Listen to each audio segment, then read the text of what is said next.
Okay. I'm going to resume. I'm going to get things going again. Sorry about that.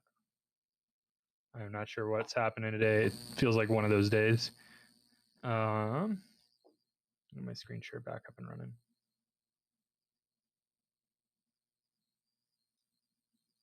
Okay.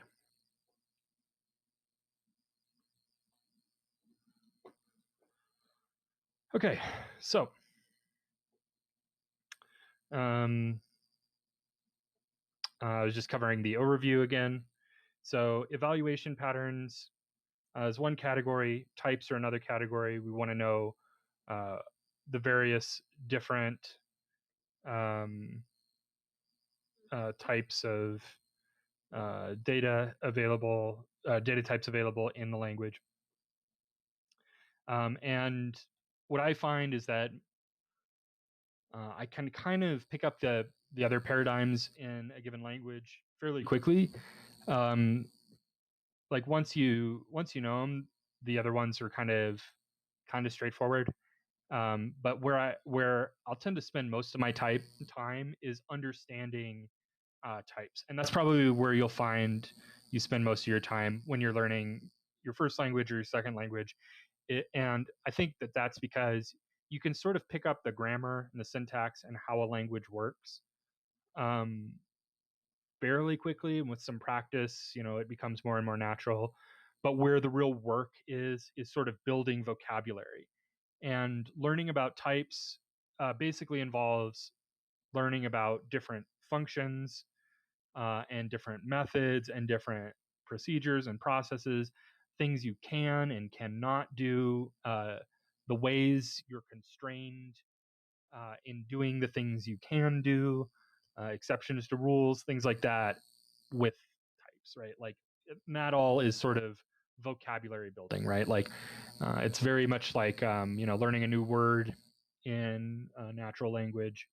Um, if you speak another language or in another human language, you might learn another word, and you have to kind of learn the context of that word, what kind of word it is, if it's an adjective or an article, and sort of the way it fits in with everything. So as you're learning, just manage your expectations to match that.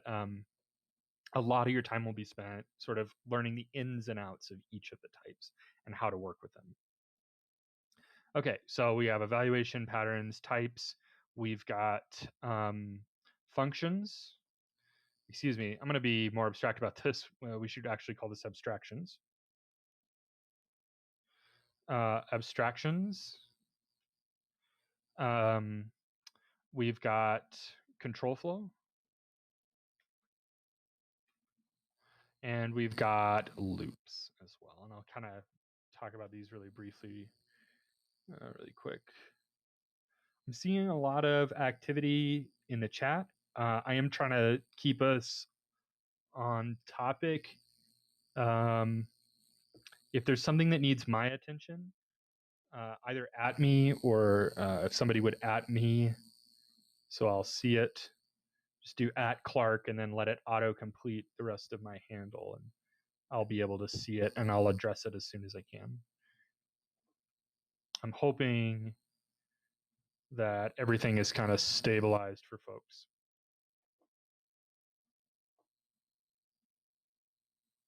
Dang, okay.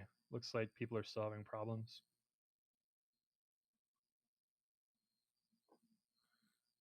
Let me just look at this really quick. We've got, okay, it's looking like basically everybody is rejoined. All right.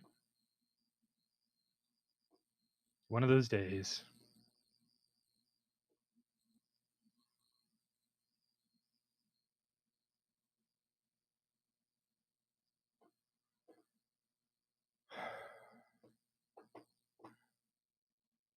Okay. So with abstractions, we've talked about one of the forms of abstractions. And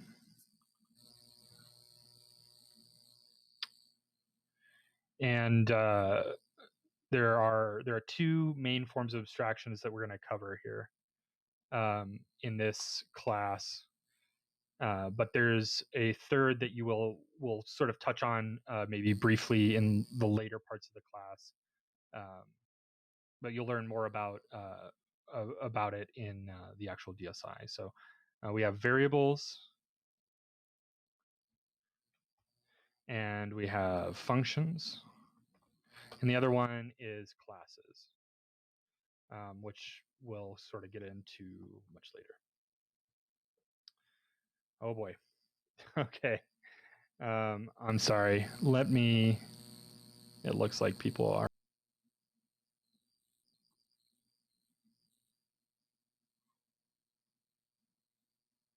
Okay, looks like we're good to go again.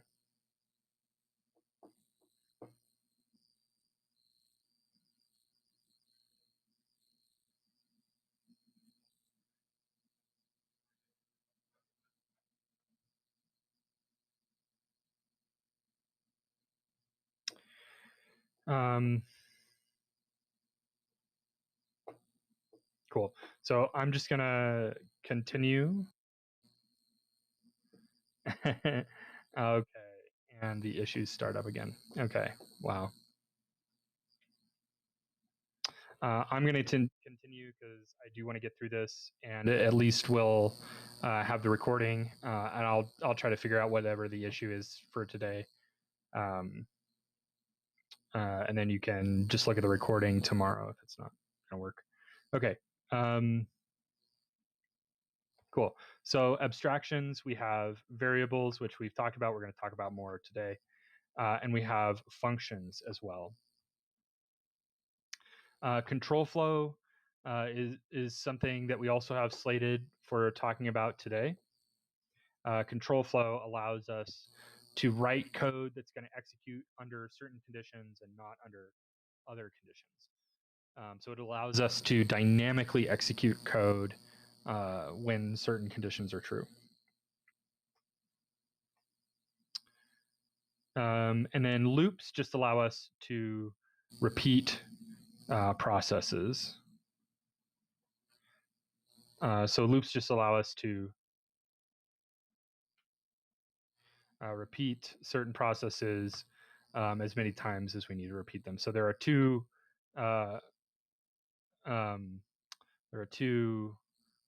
types of loops that we're going to cover. We have for loops and while loops, and we'll mostly be talking about for loops, but we'll get into those later. So I just wanted to do this brief overview. I know I ended up not being that brief because we had kind of some extreme technical difficulties, but yeah, that should at least give us a sense of where to start and how to go through everything.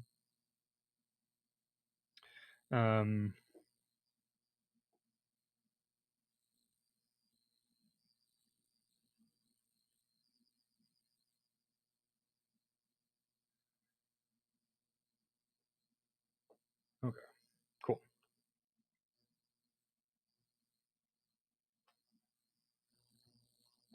That brings us to this duct typing. So this is part of evaluation patterns. It has to do with how the language is evaluated, how the language works, just kind of implementation details. So Python is a duct-typed language. The reason it's called duct-typed is if it walks like a duck and it quacks like a duck, then it must be a duck. This is literally the analogy. So what this actually means is if an operation is rational between two different data types, it should be possible, right? So essentially, this is the typing system that allows us to kind of casually do math between an integer and a float, and we don't really have to think about anything in addition to that. We can just perform whatever operation we need to perform with whatever numeric types we have, and it's going to work basically how we expect it to. So if I add an integer to a float, I'm going to get a float in return, that kind of thing. So basically, I think of duct typing as sort of the most like easygoing, kind of relaxed, like typing system where Python's going to resolve things that in other languages you would have to resolve when you're combining other types together. So, all right. So let's do this little breakout. This will be a bit of a review. So I'll put a few minutes on the clock here. And we'll do this.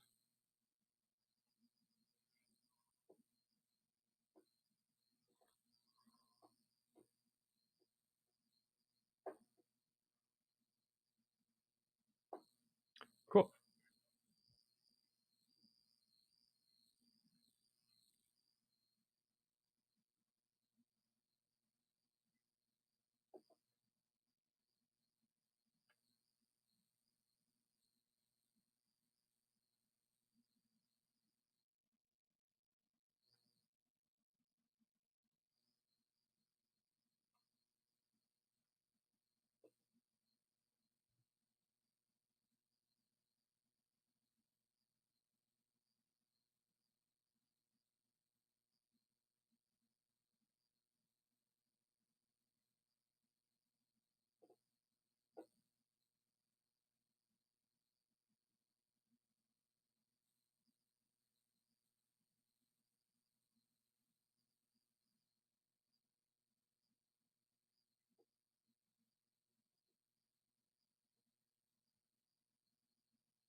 There's no second part of the breakout. If you saw that other part in my slides in Atom, that was the solution. So I'll wait for people to post their own solutions, and then I'll paste that in after we're done with this. Just another couple minutes.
Okay.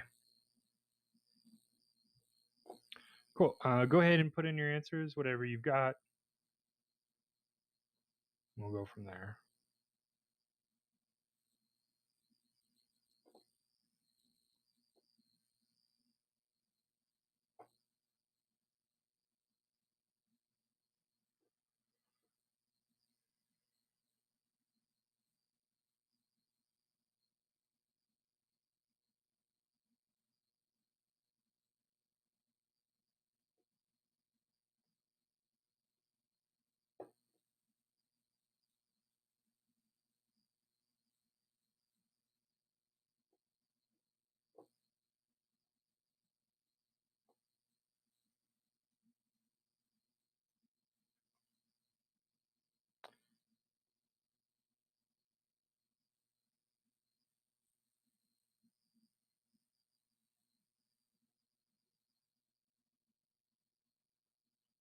Okay.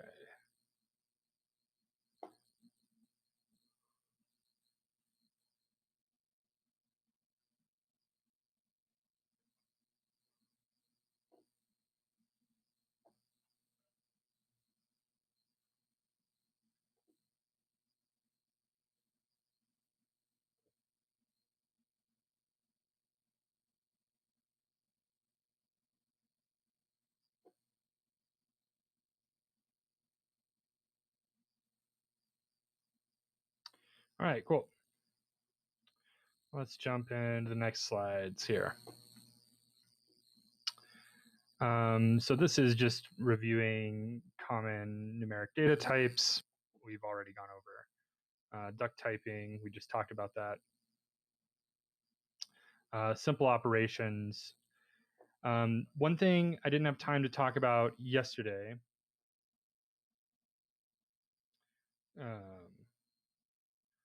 is casting into other data types. So let's cover this, and we'll also cover Boolean operations as well. So yesterday we talked about, what data types did we talk about? I think we talked about ints, floats, bool, string. Yeah. Yeah, I think we briefly mentioned some others, but these were the main ones for sure. So we can use each of these, and I made sure to use the type specifier name, right? So the reason I'm not saying string is because str is actually the type specifier in Python. So I think of that as the thing to use.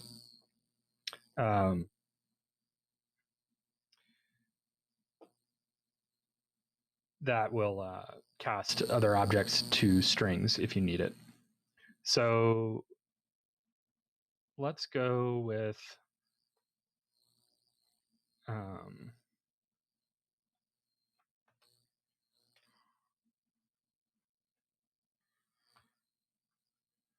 we'll just do a brief example of some casting, right? So I have this integer 4, I can prove this is, I can prove this is actually an integer by running this.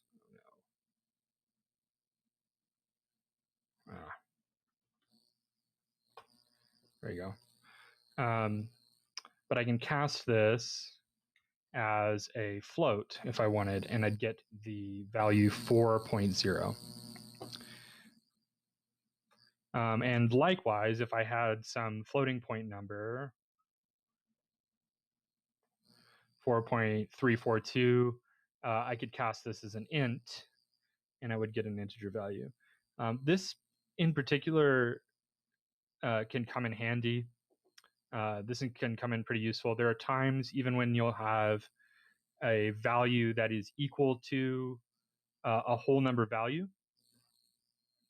And even if it's equal to a whole number value, even if it's equal in value to what an int would express, if it's a float, there are certain places where you can't use it, where Python expects an integer to be used and not specifically not a float, right? So it's useful. Sometimes it might not seem like it would be necessary, but it's really useful to know how to cast things. Yeah, cool. So we can cast any of these types to each other. It gets a little complicated with strings, so I'll keep it local to these three, since these are the numeric types. There's a funny thing with Booleans. So Python has something called truthiness and falsiness. So it's this idea that each data type has a variety of states that can be expressed as that type, right? There's a variety of numeric values, and there's a variety of string values, and an infinite variety, in fact, in either of those cases. And in all of those cases, there's a set of values that are what we think of as truthy, and a sort of a set of values that we think of as falsy. So one thing we can do is cast any value, and we can actually cast any built-in value of any type to a Boolean, and it will convert it to a Boolean value, right? So it may not be readily apparent that 4.0 is truthy, but it is. So basically, the rule here is if we have a value that is equal to 0, 0.0 or 0, whatever, those are falsy values, and any other value that's not equal to 0 is going to be truthy. It doesn't matter if it's a negative number. We could do negative 132, and that's going to be truthy because it's not 0, basically. Cool.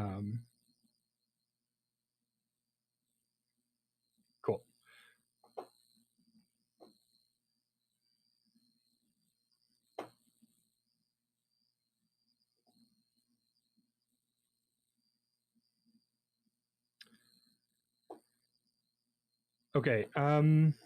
Sorry, I realize some people are still having connection issues. I'm just continuing so that we can at least have the recording and post that so that it can be viewed later. I just want to be able to get through the material, but I'm sorry about the inconvenience. I'm not sure what the cause of the issue was. But yeah, I'll do my best to make sure that obviously that never happens again. Yeah, I'm so sorry about that.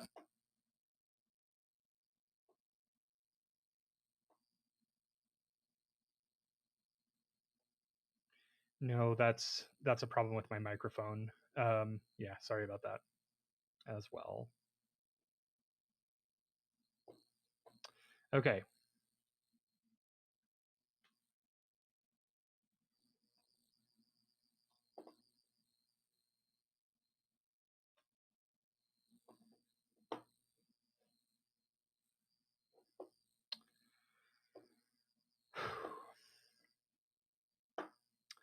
All right, so that's casting in a nutshell. We can convert other types to other types. And even if it doesn't seem quite intuitive, we can convert Boolean types. We can convert any other type to a Boolean, and we can convert Booleans to other types, which you can play around with that as well. Cool, so we got another breakout here.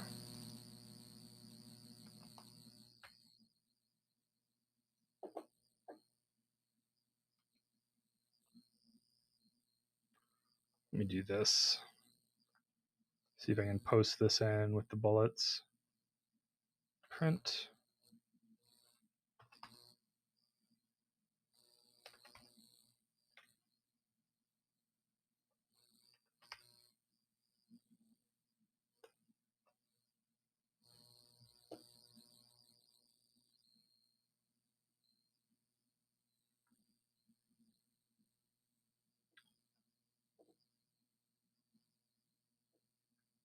Cool. We'll just give a couple minutes for that.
All right, that's time. Go ahead and get your answers in.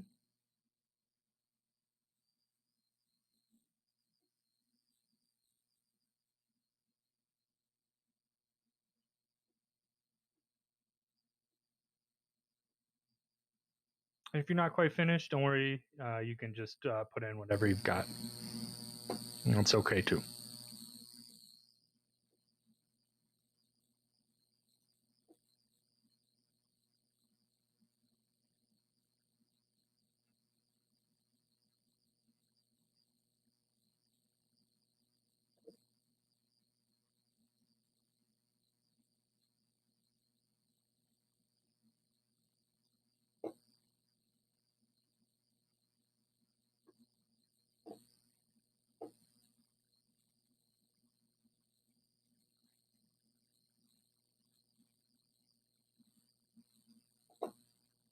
Cool.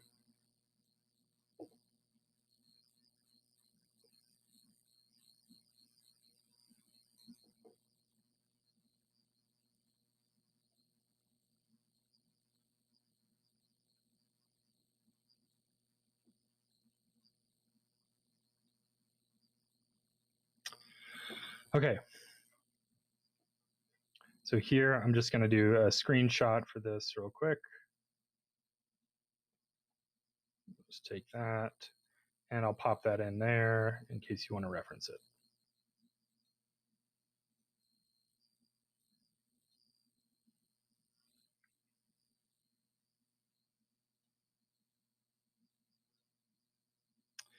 Give me 1 second. Let me turn on a light in here.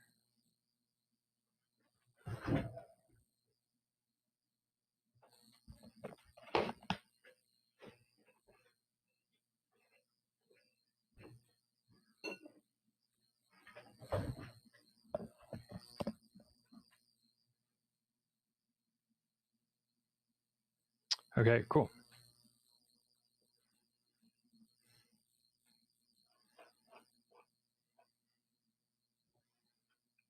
Moving forward.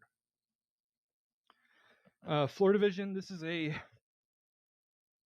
is one that I think deserves some more airtime. So we talked about division.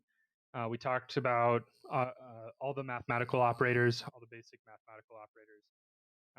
And I gave some examples of the 3 division operators. So we have sort of standard division. We'll say 10 over 2. We could say 10 floor divided by, let's say 3. Let's do this. We'll do something that actually gives us a fractional value. And then we can do 10 mod 3 as well.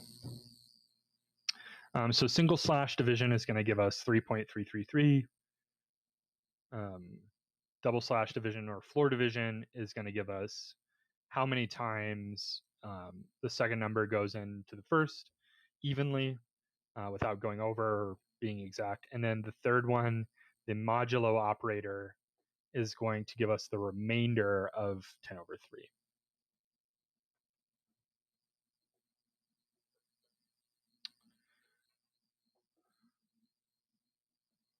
Okay.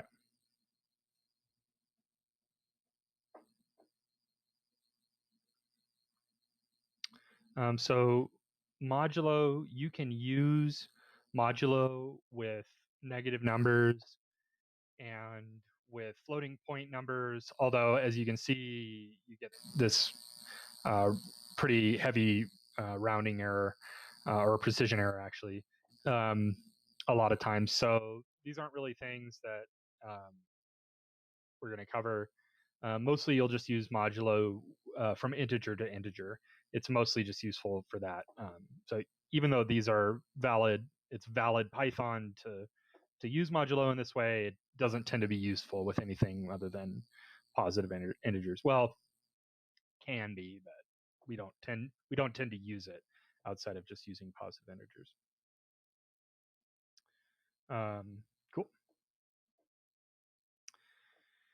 So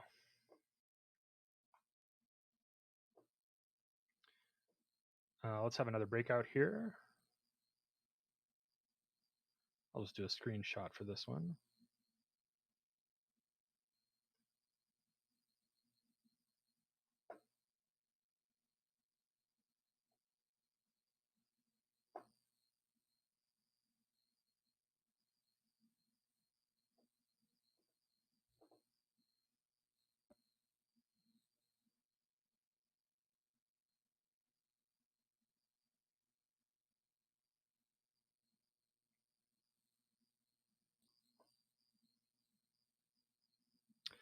Cool. Let's resume.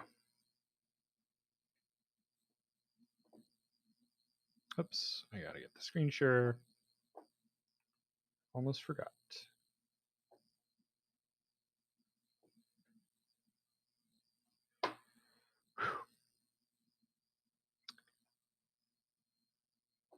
All right. Full disclosure, I'm feeling kind of off and shaken by all that whatever was going on with the Zoom link. I'm not sure. I've never had an issue this bad in a class before, so yeah, I'll look into this and make sure it's not going to happen again. So I think I'll start feeling better here pretty soon, though. Zoom had an outage. Oh, you just mean, yeah, this Zoom. I thought you meant like Zoom in general. I was like, wait, what? Okay, cool. Anyways, cool. Let's get into variables and logic. Okay, cool, thanks. Yeah, I don't know, this is gonna take me a second to like just let it calm down, you know, a weird thing. So, okay, cool. So I wanted to do a quick temperature check. I don't want to over-explain variables because, you know, it's a fairly simple idea that I think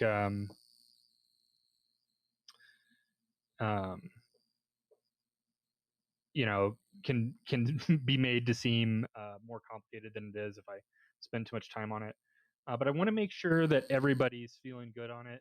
So let's do a quick 1 to 3 scale on how you're feeling about variables. 1 is like, I really need help. I don't really understand what a variable is. 2 is like, I think I get it, but maybe I still have some questions. And 3 is like, yeah, I'm sure I'm good. I've got it.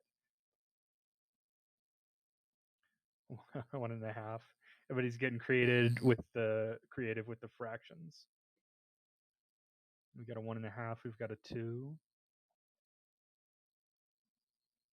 Okay, we got an IDK. That's all right. Okay, if you have, okay, I'll talk a little bit about variables here because it's central enough that it's worth not glossing over. If you have a specific question, like there's something that you don't understand or a point that you could use clarification on, feel free to put that in. I'm just gonna get into it. I'll go with a couple basic examples, and then I'll go through this material. Syntax. Okay, syntax. Great. Well, that's where I'm going to start, anyways. Perfect. So syntax of creating a variable. So basically, so let's start with what a variable is. We have something that expresses a value. Something that expresses a value is everything that we've been putting inside of the prints, right? So these express values, 10/3 expresses the value 3.333, right, with the single slash division, for example. So we have some expression of a value. And at times we may want to capture a value inside of a variable. And a variable is just a name, basically a name that we give to a value. So we can use, so far as naming your variables,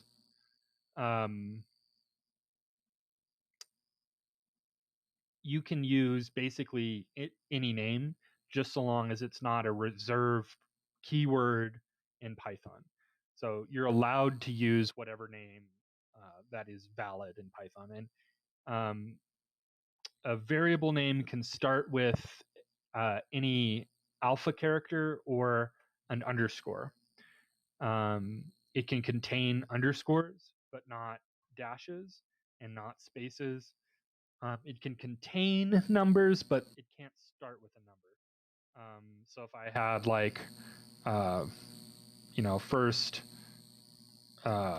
variable, right? I couldn't do this because it starts with a 1. So this is not going to let me do this. But I could do variable. Oops. I could do variable 1 or something like that. That's valid. So if you want to use a number in your variable name, just make sure it doesn't start with the number. But other than that, you can use any name that you want. Python will let you. You do have to be careful that you don't use a name of a built-in function like print or type. You could name a variable print or type, and it'd be like, oh, well, instead of having a print or type function, I guess I'll just use that name for this variable that you just made. And Python will allow you to do that. I wish it wouldn't allow you to do that, but it does. So you do have to be a little careful. You just, if there's any pre-existing function that you know of that's built into Python, just don't use that as a variable name. Even though Python will allow you to do it, you want to avoid it. So that's what a variable is. It's just some named piece of data, right? So the way syntax, we just say variable name, we'll call it var name. And in Python, if we have two words or a separation of the parts of the variable name, we'll separate it with an underscore. That's convention. If you're coming from a different language, you want to use like camel case, you can do that. It'll allow you to do that. That's fine. But by convention, we use what's called snake case, which is underscore separation of words. So we'll say var name equals, and then I'll do a string, some expression,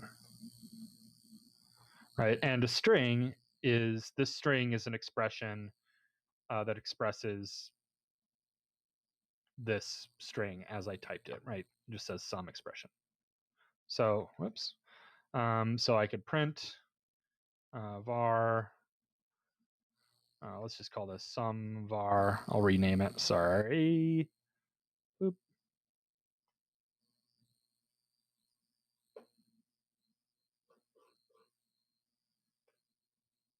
Okay, so some var is equal to some expression, and then I print some var, and I get some expression, right? So let's do this with some numbers because I think that kind of makes it easier, kind of makes it feel like algebra.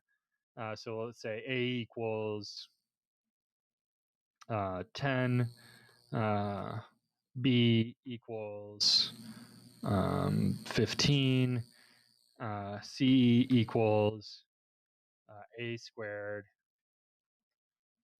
plus, we're doing Pythagorean theorem, plus b squared, and we will square root this by raising this. I keep hitting the up and down arrows.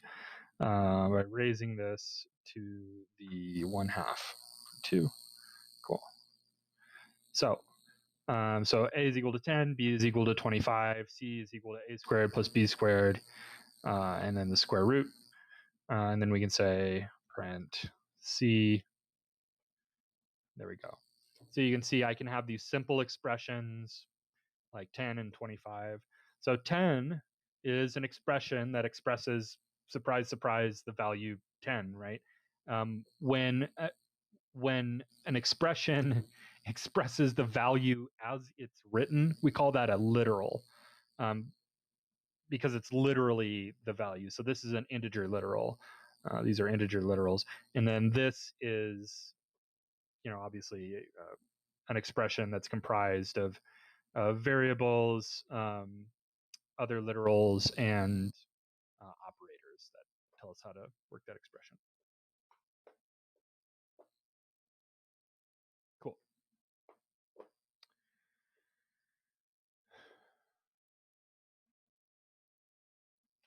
Okay. So that's a variable in a nutshell. So I should also mention, right? So the single equals operator, I'm guilty of this. I shouldn't really say a equals 10. I do, and it's like a really hard habit to break. What I should be saying is a gets 10. That's the more correct way of saying this. So a gets 10, b gets 25, c gets a squared plus b squared square root. So the reason for this is we want to make a clear distinction between the assignment operator, which was what this is. The single equals operator is the assignment operator. We want to make a clear distinction between this and the equality operator, which we're about to talk about. So the equality operator does something completely different, and it's a double equals like this. Oh my gosh, I keep hitting my page up and page down. They're right next to my arrow keys. I'm still not used to it. Okay, so the double equals is the equality operator, and it'll check if the thing on the left is equal to the thing on the right. And if they are equal, that whole expression will express the value true, the Boolean value true. And if they're not equal, it'll express the value false. So even though, and I get this wrong all the time, I think probably, honestly, most people just say equals, even though we know it's not, has nothing to do with equality. It's just kind of a hard habit to break. But if you can get yourself in the habit of saying, you know, A gets 10, B gets 25, right, instead of equals. And regardless of how you say it, whatever habit you're in with saying it, you'd want to make sure that you understand the difference between assignment, which is what this is. You're assigning a value to a variable. You want to make sure that you have that idea distinct from checking if two things are equal. So in written math, those ideas are kind of conflated. In Python, we can't conflate those ideas.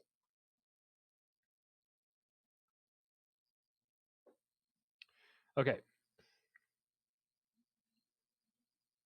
So declaring variables. This is worth mentioning. I don't want to get too hung up on it, but it sort of gets at a principle that'll come up later. So it's worth just mentioning this. But to be clear, you don't have to. This doesn't totally have to make sense, because I want you to avoid. Actually, in general, you want to avoid creating multiple variables on one line like this. At least for now. It'll come up later. It'll be useful later. But so one thing that we can do, I can have A, comma B equals 10, comma 25, right? So this is A is going to get 10, and B is going to get 25. So you can do multiple variable assignments like this. Like I said, don't get hung up on this. Don't do this. It's what am I? I'm trying to drive at that. This is not better than the other way. There's times when this feature is useful, and we want to just introduce it, just in case you see some code like this, maybe on Stack Overflow or something. It'll make sense that it's doing something, but it's not something that you should do like as a rule. What you really don't want to do is, if you have 10 variables, like declaring them all on one line is just going to make a monstrously difficult line to deal with. It's more desirable to spread those out over different lines when you can get away with it. Okay. So that's multiple variable assignment. Be thoughtful when you're giving your variables names. Use something descriptive. You will see me use single letter variable names, especially when we start getting into statistics concepts. And I'm going to be kind of expressing things in line with how they're expressed and dealt with in mathematical terms, which will tend to use single letter identifiers for things. But you're not constrained to that. You don't have to use single letters.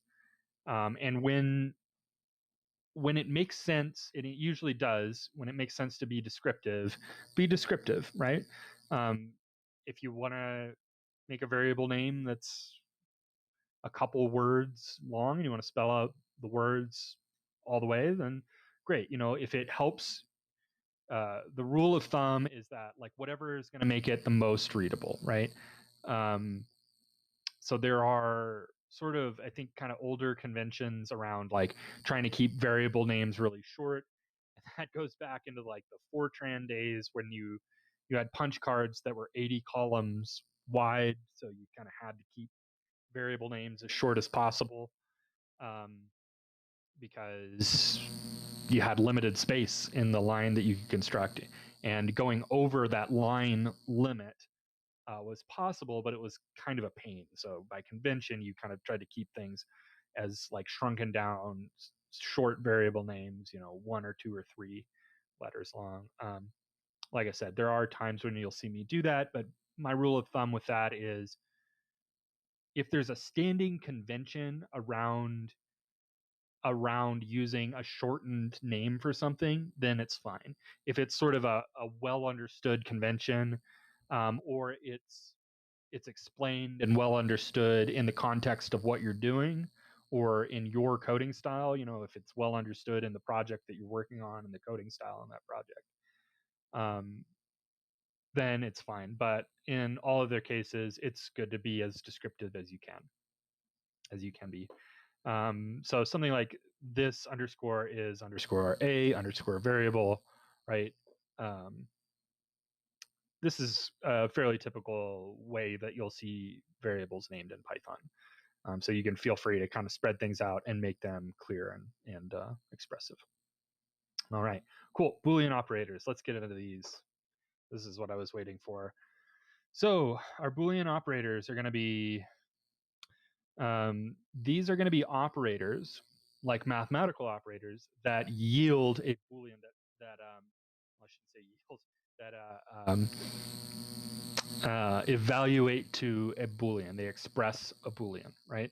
So our Boolean operators are going to be, and I'll print these out so we can see them. We'll have equality. So this is the equality operator. So 4 equals 4. Yeah, so 4 equals 4 is going to be true, right? So this is an expression, dang it. This is an expression that evaluates to true, right? So this is what I was talking about earlier with Booleans, kind of, the Boolean type is simple. It only has 2 states, but sort of the work in understanding Booleans is, understanding the operators that yield Booleans and, how to use them in the code, because there are parts of Python that reference Boolean values to tell those parts of the Python language what to do. So 4 equals 4 is an expression that expresses a Boolean value. It evaluates to a Boolean. So if I say 4 equals 5, can you guess what that's going to be? That's going to be false.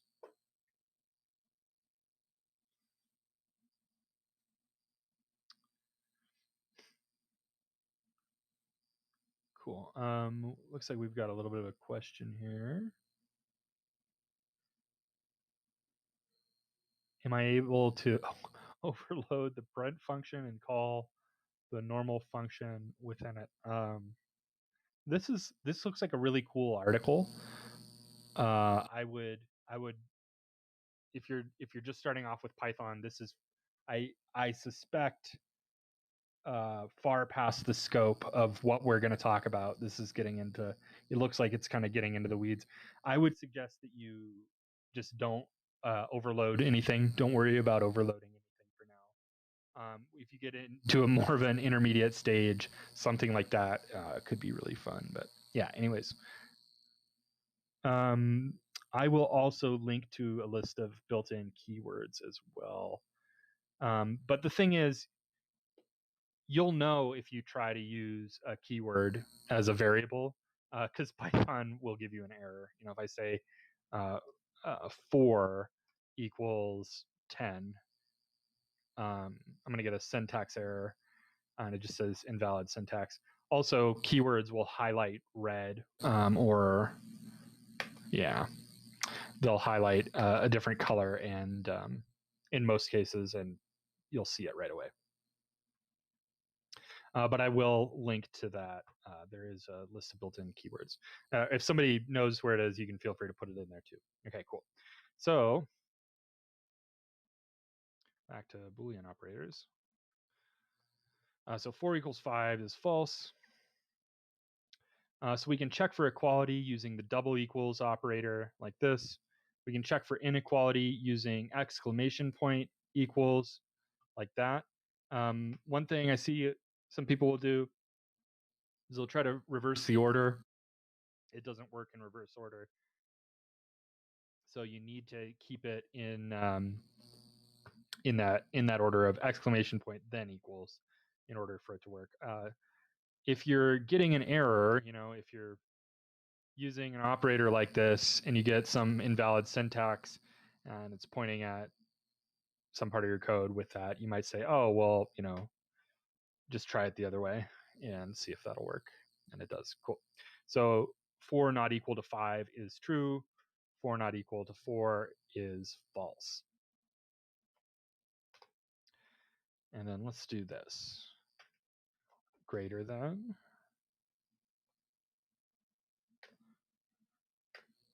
Okay. So we can compare numbers with the greater than symbol, less than,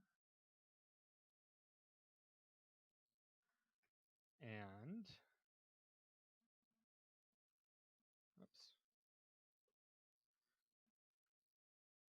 greater than or equal, and less than or equal, like that.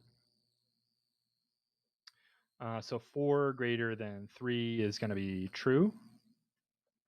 4 greater than 4 and 4 greater than 5. Oops, I meant to do that. Dang it, I got to go fix all those. There we go. 4 greater than 4 and 4 greater than 5 are going to be false. 4 less than 3 and 4 less than 4 are going to be false, but 4 is less than 5, so that'll be true. This will be true when it's greater than or equal, and this will be true when it's less than or equal. Just like that. Cool.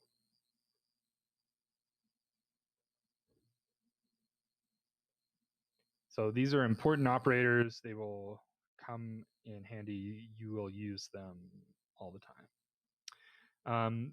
Some additions to these, logical operators. So these also yield Boolean values. These also always evaluate as Boolean values as well. And we can do something. Yeah, let's just build out some logic tables. If you've ever studied formal logic and gotten into like logic gates, that's kind of what this is, right? So we can take in a signal of true and true. So let's start with and. Let's start with and. We'll do true and true, false and true, true and false, false and false. So that'll be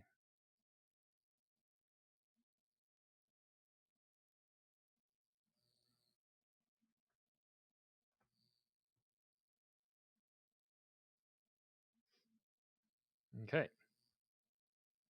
So one thing and I'm sure for some of you this will come up.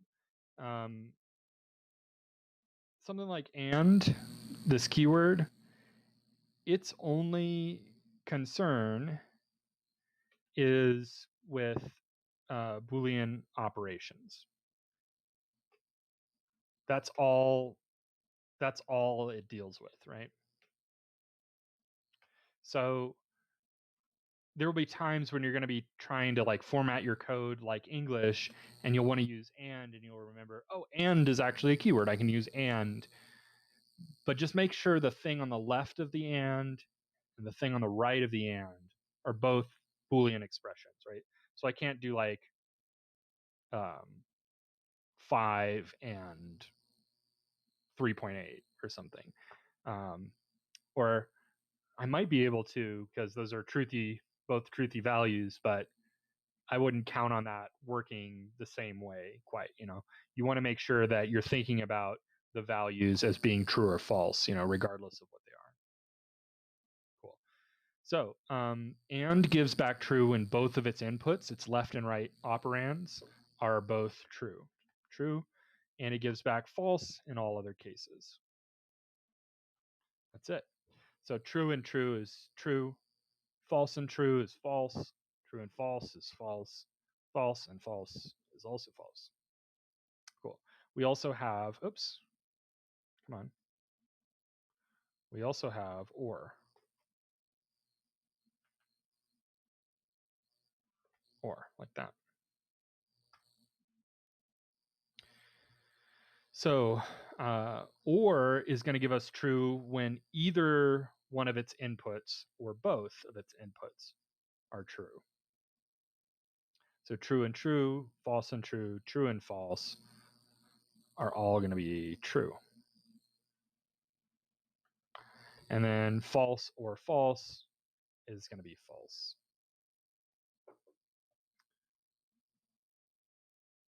And then we have another one, which is not.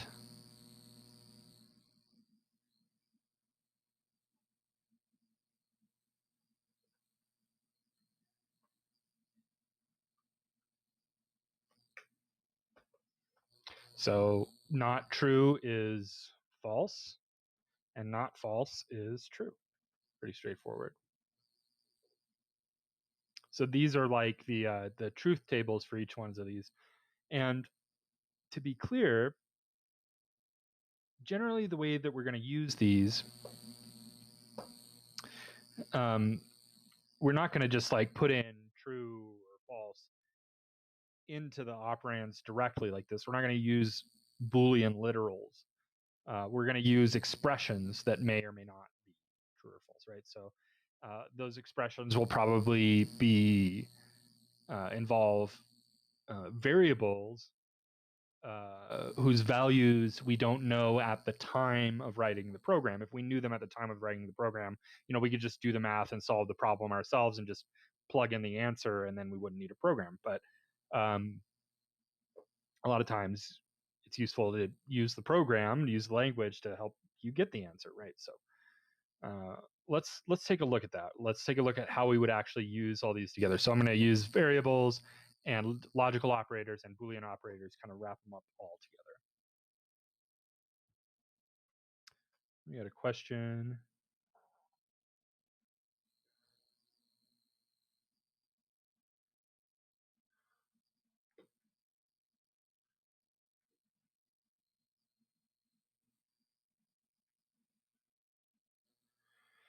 Huh. We've got a question here. If I have a long list of expressions with a long list of returns, is there an easy way to see which return belongs to which expression without counting down the line? The way I read that question, and I may be misunderstanding, but when what I think of as having a return is a function. Each function is allowed to return only one thing at a time. It may have multiple return lines, but it's like you'll test some condition and return one thing under that condition, and then you'll test a different condition and return something else under that condition. And maybe if neither of those conditions are met, then you'll return something else, right? So that's the case in which a function might have multiple returns.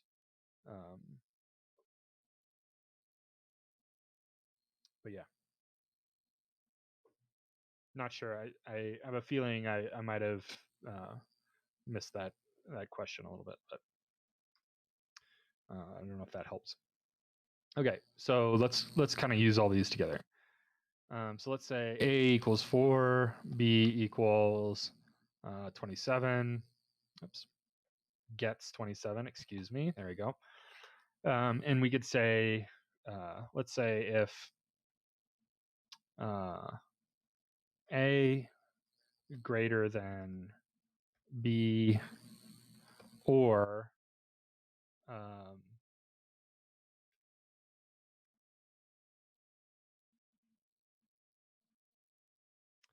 we'll say A squared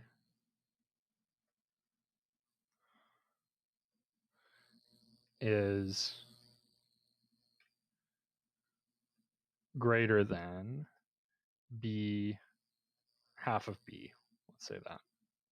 Okay, so this is just kind of a random expression here,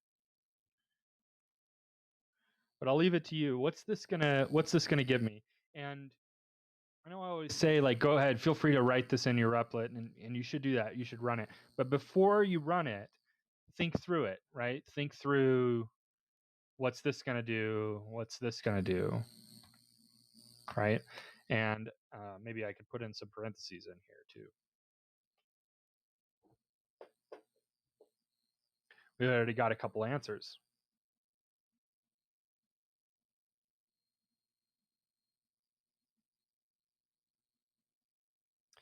So somebody's saying, wait, can't you have a function do multiple returns? So there's this thing that gets called, quote, multiple returns. And what that means is it's a function that returns a tuple. And when we call it multiple returns, we get to feel like functions can do something extra, really. But what it is it's a function that returns a tuple. So having, quote, multiple returns is a different idea than having multiple return statements that are executed. In the example that you gave, there is still one return command being executed, and that will hold true no matter what. We will get into all of those weeds when we get into functions. Cool. And it looks like we've got some answers coming in here. Everybody's talking about returns. We're not even talking about functions yet. All right. I admire the eagerness to get into things. Okay, cool. So let's kind of break this down a little bit. And it looks like people got this. I ain't fooling nobody with this. So I'm just parenthesizing everything like this just to kind of show how it all flows, right? So each parentheses contains something that follows the pattern of operand, operator, operand, right? So at the top level, we have this or, which is an operator. Its two operands are these parentheses and these parentheses, etc., right? So we have A greater than B. A is 4, B is 27. 4 is not greater than 27, so this expression gives us false. So this is something to do with false or whatever this gives us. So if this gives us true, then since we have an or, this whole expression will give us true. If it gives us false, then it'll be false. So A squared is going to be 16, because 4 squared is 16, and then B over 2 is going to be what, 13? No, yeah, 13 and a half. So 13 is, or 16 is greater than 13 and a half. So this expression in these parentheses is true. So this whole thing gives us true.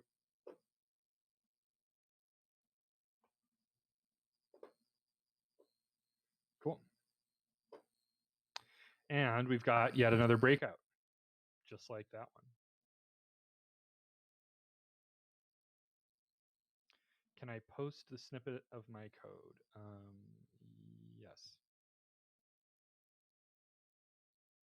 That is not my code. That is the breakout. Let's do this. Let me actually paste in the, sorry.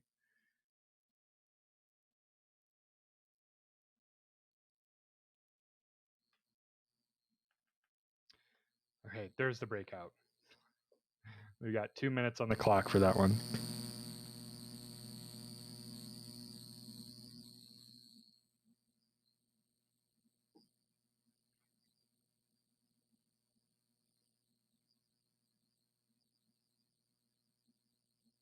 Oh, you're referring to someone else's code. I see how it is. I'm not offended at all. You know, I mean, too good for my code. That's fine, whatever. No, actually, I see the context. Yeah, actually, do feel free to share that code. No, you're good. I'm messing around. We're having fun here. Yeah, feel free to share that snippet. I'd like to see it as well.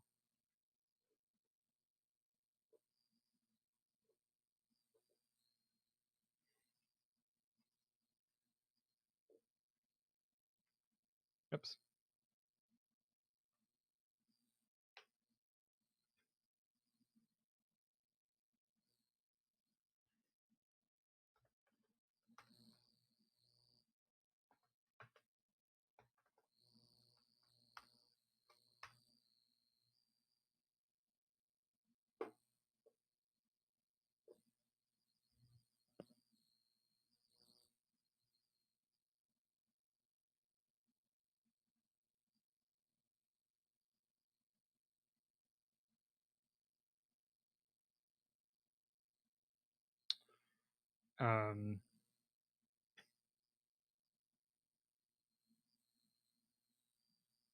Somebody's asking a question about Zoom.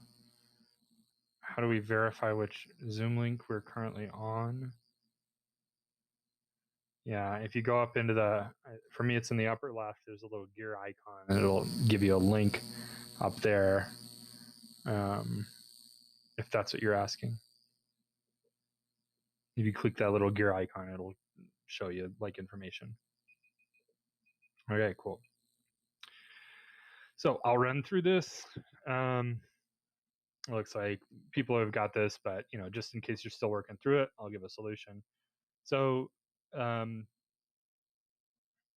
basically, I'm looking for this sort of operator operand, operand operator operand sort of idea, right?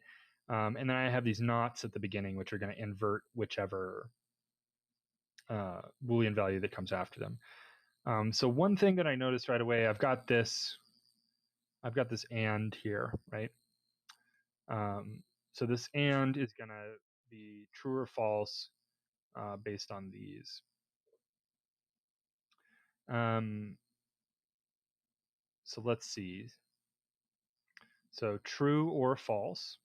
So true or false is going to be true because of this or. We have one of the operands is true, so the whole thing is true. Then not true is false, which means whatever this is doesn't matter, which is going to be true because we've got this and here. So false and whatever is false. So that whole thing, let's see, where does this go to? That goes to here. And then if I look at this parenthesis, you can, I don't know if you can see it, but there's a little green line next to my cursor under that parenthesis, and it's matched with this parenthesis right here, this opening parenthesis. So that's the whole thing. So I know everything in here evaluates to false. Everything in there is going to evaluate to false. And then not false is going to be true. And then this becomes the operand to this and, so that's true. And whatever the result of this is, true or true, is going to be true. So true and true is true. So it's true. There we go. Whew. It's a lot to get through. Okay, there we go.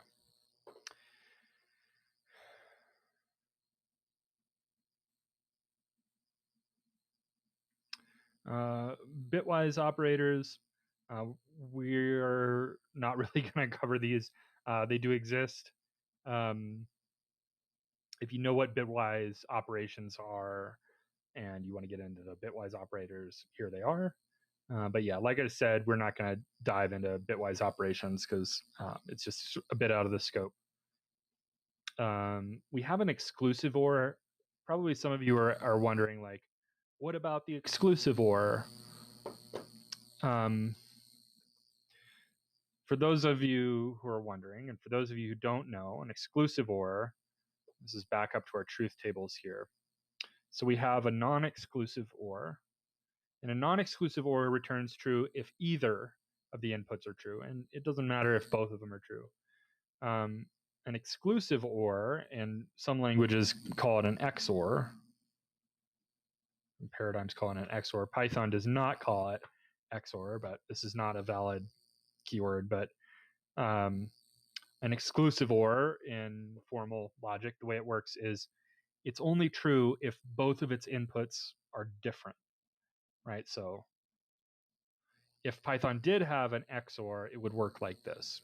This is how an XOR works in other contexts that aren't Python. There's a bitwise XOR like this. There's some situations where this can have potentially unexpected behavior. But if you're wanting an XOR operation, if you look at this, this actually matches the truth table for this actually matches not equal, right? So if I say true not equal to true, that's going to be false. False not equal to false, that's going to be false. False not equal to true and true not equal to false are both true, right? So you can use if you were looking at the truth tables I made for and, or, and not, and you're like, wait, but where's exclusive or? You can use the inequality operator in places where you want that XOR behavior.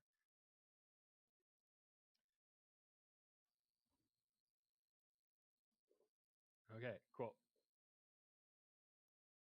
Order of logical operations. So the bitwise operators go first, and then we have not, followed by and, followed by or. So nots are evaluated before ands are evaluated before ors. Oops. Cool. Let's do another breakout.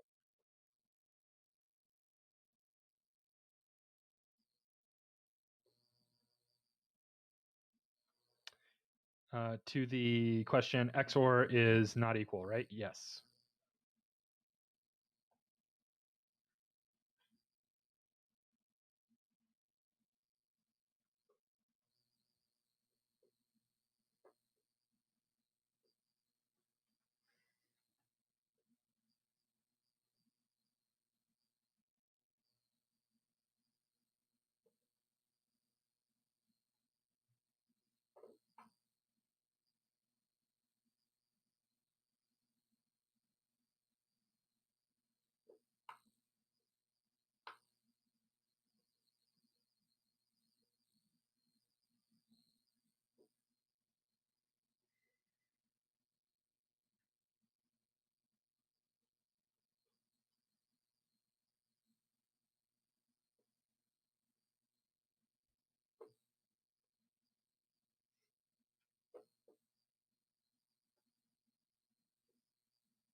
Okay, cool. Go ahead and get in your answers.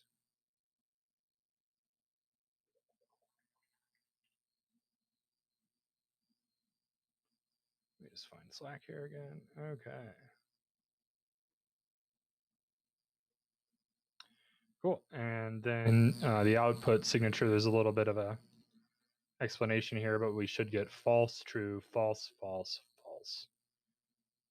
I'll just put that in.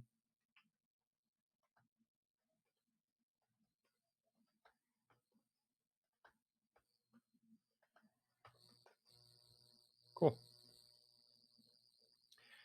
All right, control flow. So this is a topic that we are not going to have time to exhaustively cover today. So it's something that I'm probably going to we'll probably start with this stuff tomorrow and kind of go over it quickly. But this is, now we're getting into the good stuff. This is we're getting into being able to get Python to do things more dynamically. So so you can look at this. I honestly don't find this diagram particularly helpful for myself, but you can look at this. It's in the material if you want.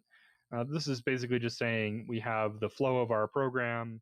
It comes in, it encounters a condition, and it has two paths. It can go on this path to the right if the condition is true. If the condition is false, it just bypasses that path on the right. So it'll go continue on. So if the condition is true, it'll run some special code that's in the condition here, right?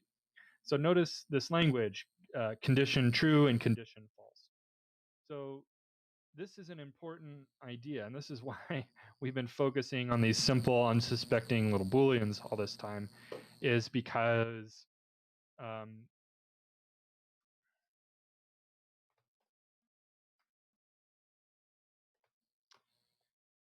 we can start writing code that will execute under certain conditions, but not other conditions. So let's say I have a equals 10, b equals 20, and I'll say if b is greater than a, I don't know, let's just do a is less than b. I feel better about that for some reason. And we'll say print a is greater than b. Okay, nice and simple. So here we've got a Boolean operation. And I know that because we get this less than symbol, right? I'm comparing a and b by asking if a is less than b. And then if it is, I'm going to run this code. And then let's say b or a is 100, right? So if I change this and I run it again, now it's not going to run that code, right? And just to prove something happened, let's print fin, so we know the program is ended. We'll change it back to that. A is greater than b, and then the program is finished. And then we'll change it to 100, and then the program is finished without running that code. So this, we often want to do something when the condition is false, right? So sometimes that's just as simple as just maybe inverting the condition. The inverse of less than is greater than or equal to. That'll give us the perfect opposite of less than, right? So if we wanted to run this when that's false, we can just check the opposite condition. That's one thing we could do. But maybe we have some special code that we want to run when this condition is true, and some other code that we want to run when that condition is false. So we can say else. And else is the code that's going to run when this condition is false. So we say if, the if keyword, and then check a condition. If the condition is true, we run the if code here. And if it's false, we run the code under the else. Cool. So I know I just threw a bunch of kind of new stuff out here. And I'll kind of dissect this, and we'll talk about the syntax. So obviously we have these keywords, if and else. You can see they highlight red and they kind of match the operators, the color of the operators. And this is what I'm talking about built-in keywords, right? So I can't use if or else for a variable name because those are already reserved for this, right? Those reserved for this purpose. A is less than B. So basically we have our conditional keyword, which tells Python we're going to check a condition. Then we have the condition, and a condition in Python is any expression that evaluates to true or false, or something that it can be truthy or falsy, right? So it's any expression that we can think of as true or false in this context. Then at the end of that line, once we're done writing the condition, we write a colon, and after the colon, we go to the next line and we indent 4 spaces. We indent by 4 spaces.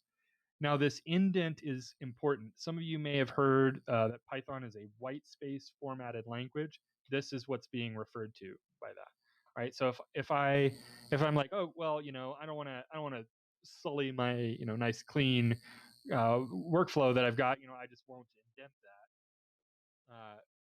We're going to actually get an error, and it's going to say indentation error, right? There's a special error just for this thing. It's an indentation error, and it says expected an indented block. So what Python is telling me is that I have to indent that code there, right? And I can have, let's do this. A is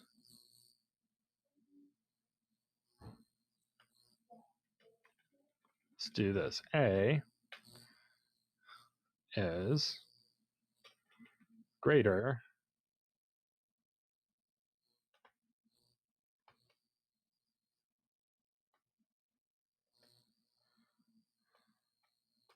than B. Okay, so this will just print it on 3 lines.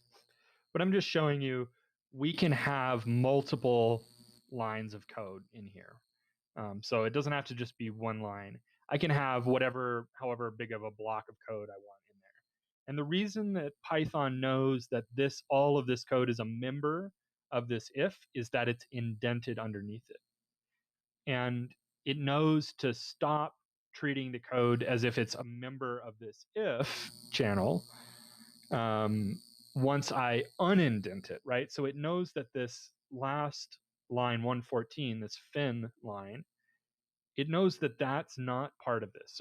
So regardless of whether this condition is true or false, it's going to run this line 114 because it's not indented underneath it, right? So we use white space, which is just a space character. We use space characters to format the code in Python with ifs, so that different parts of the code know what it has kind of ownership over, right? So this if sort of owns these lines, and then as soon as I unindent something, it doesn't own that anymore. And you might say, you might consider this an exception, right? Because this else is unindented, and it has to be unindented. I can't do this. I can't have this else indented under that if in that way. That's not going to work. So I have to have that else on the same level as my if, and then indent again, right? So this else sort of relates back to this if, even though it's unindented. It's not like a new thing that's unrelated. So to be clear here, we can't have an else without an if. We just try to do this.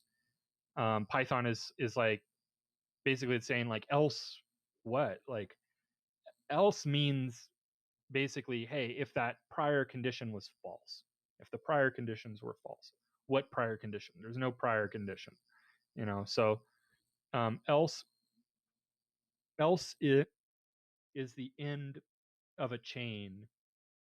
It's sort of the terminal of a chain of conditions, right? So we can chain different conditions together. We can also there's times when we don't just want to do an else. We want to, if this condition is false, we want to go check another condition instead. So there's another keyword, elif, which is else, short for else if. And then this will allow us to do something like maybe A is equal to B, right? And then we could run our A is equal to B code in here. And then after that's all said and done, we can do else at the end of that, and then run our final else code. So if elif and else work together, they have to go in that order. Not all conditional flows require elif or else. You can just have an if. You can have two ifs consecutive, one after the other. But if you have an elif, it has to come after an if or another elif. And if you have an else, it has to come at the end of a chain of conditions. And each chain of conditions can only have one else. And as soon as it encounters that else, that chain of conditions is over. So we'll kind of get more into that. We are at time, unfortunately. I feel like things went way too fast today. So I'll wrap up here, but we'll get more into the nitty gritty of all this pretty soon here. So I will wrap up there. I see some questions. Let me wrap up the recording and I'll take questions.